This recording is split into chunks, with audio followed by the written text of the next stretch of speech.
YouTube நேரில்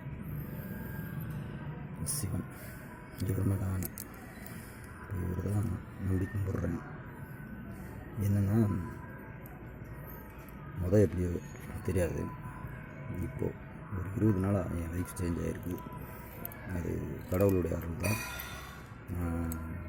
நான் உழைச்சி வாங்கினேன் பைக். அதாவது கொஞ்சம் உழைச்சது கொஞ்சம் கடன். உழைச்சி வாங்கணும் ட்ரெஸ்ஸு, உழைச்சி வாங்கணும் வேட்டி, தம்பியோட வாட்ச், உழைச்சி வாங்கணும் பைக். பைக் உண்மை தான் என்றைக்கும் ஜெயிக்கும், நேர்மையான நீதி தான் ஜெயிக்கும் அப்படின்றதுக்கு ஒரு உதாரணமாக வாழணும்னு ஆசைப்பட்றேன். குடி போதையால் அவேர்னஸ் வீடியோ தான் இது. குடி போதையால் எவ்வளவோ வாழ்க்கையில் இழந்துட்டேன், என் உயிரை தவிர. இப்போ உயிர் இருந்தும் இல்லாத மாதிரி தான் கிட்டத்தட்ட.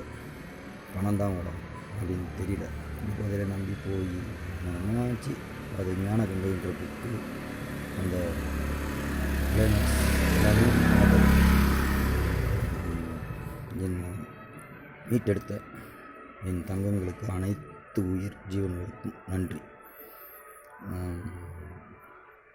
இந்த நிமிஷம் எனக்கு ஏதாச்சும்னாலும் நான் அதை பற்றி கவலைப்படலை. ஒரு குட்டி கதை மாதிரி தான் சொல்கிறேன். ஒவ்வொரு மனுஷன் லைஃப்லேயும் ஒவ்வொரு கதையும் நடக்கலாம். கற்பனையும் நடிப்பும் சேர்ந்தது தானே வாழ்க்கை. என்ன பொண்டாட்டிகிட்ட நடிக்கிறேன், புருஷன்கிட்ட நடிக்கிறேன், ஆத்தா அப்பன் எல்லாமே வாழ்க்கையே நாடகம் மேடதுன்னு படத்தில் கேள்விப்பட்டிருப்பீங்க. படம்ன்றதும் வாழ்க்கைன்றதும் ஒன்று தான்.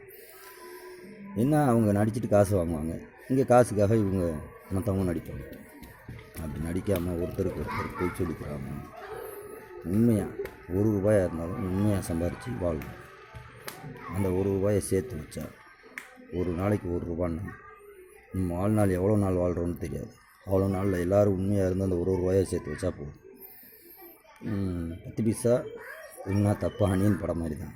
இன்றைக்கி நிறையா பேர் அந்த மாதிரி மல்டி பர்சனாலிட்டியில் வாழ்ந்துட்டுருக்காங்க. என்ன கூட நீங்கள் அப்படி தப்பாக நினைக்கலாம், ஆனால் அப்படி நினைக்காதீங்க. இது வரைக்கும் அப்படி நினச்சிருக்கலாம், இனிமேல் அப்படி நினைக்காதீங்க. முடிஞ்ச அளவுக்கு குடியை தவிர்த்து மறுவாழ்வு வாழணும். பாட்டில் ராதா படம் எவ்வளோ படம் எடுத்தாலும் நீங்கள் திருத போகிறது கிடையாது, அவங்கவுங்களா திருந்தினாங்க. இது தவணையில் தான் வாங்கியிருக்கேன். நல்லா இருந்ததுன்னா லைக் பண்ணுங்கள், ஷேர் பண்ணுங்கள். உழைச்சி கட்டிடுவேன். அந்த குடி போதையில் என்ன செஞ்சு எது செஞ்சு எதுவுமே ஞாபகத்தில் தயவு செஞ்சுருக்கீங்க. ஆனால் அந்த ஞானகங்கை புக்கு படித்ததுக்கப்புறமா ஓரளவுக்கு கொஞ்சம் தெளிவாகிருக்கேன். அதை மக்களாகிய உங்கள்கிட்ட சொல்கிறேன்.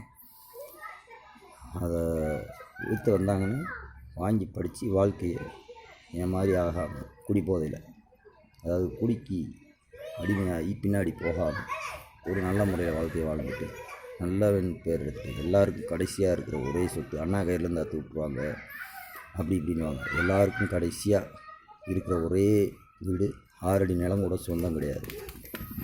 என்ன அத்தாலும் பண்ணாலும் அது கூட சொந்தம் இல்லை. மண் திங்கிற உடம்பு. ஆமாம், அவ்வளோதான். மண்தான் ஒருவன் முதலாளி, அந்த பாட்டு கேட்டிருப்பீங்க. கடைசியில் மண்தான் ஜெயிக்கிறது. அதுக்கிடையில் போட்டி பொறாமை எதுவுமே தான். ஒருத்தருக்கு ஒருத்தர் நான் நினைக்கிறாங்க. ரஜினிகாந்த் டைலாக் தர்மதுரை படத்தில் மாதிரி எனக்கு. ஏன்னா அந்த இப்போ லேட்டஸ்ட்டாக அந்த தர்மதுரை கிளைமேக்ஸ் நடந்திருக்கு சொல்லப்போனால். அது ஆண்டவன் அருள். யார்? இவருடைய அருள் இருக்கிறதுனால நான் இன்றைக்கி தப்பிச்சு உங்கள்கிட்ட பேசிகிட்டு இருக்கேன். அப்படி ஒரு வேளை உங்கள் யாருக்கும் நான் கஷ்டம் கொடுக்க விரும்பல, இது சொல்லுவாங்க. பட்டு அப்படி ஒரு நிலைமை வேணாம். அப்படி வந்தால் இப்படி நானாக இது பண்ணிக்கிறேன். மற்றபடி யாருக்கு அந்த கஷ்டம் கொடுக்கல. என்னுடைய இதுக்கு நானே காரணமாக இருக்கிறேன்னு சொன்னால் கூட அது ஒரு குற்றம்தான், செய்யக்கூடாது. பட் இருந்தாலும் மனசு வேதனையில் தான் சொல்லுவேன். பண்ணிக்கிற மாட்டேன். திருவிளையாடல் ஆரம்ப படத்தில் மாதிரி உயிர் கொடுக்குறதுனா உயிரை கொடுக்குறது கிடையாது. இன்னொரு கல்யாணம் பண்ணி அதுக்கு ஒரு உயிர் பாப்பாவோ பையனோ கொடுக்குறதுக்கு பேர் தான் உயிரை கொடுக்குறது. அந்த மாதிரி ஒரு டக்கால்ட்டினே வச்சுக்கோங்க. அதுதான் உண்மை. நன்றி.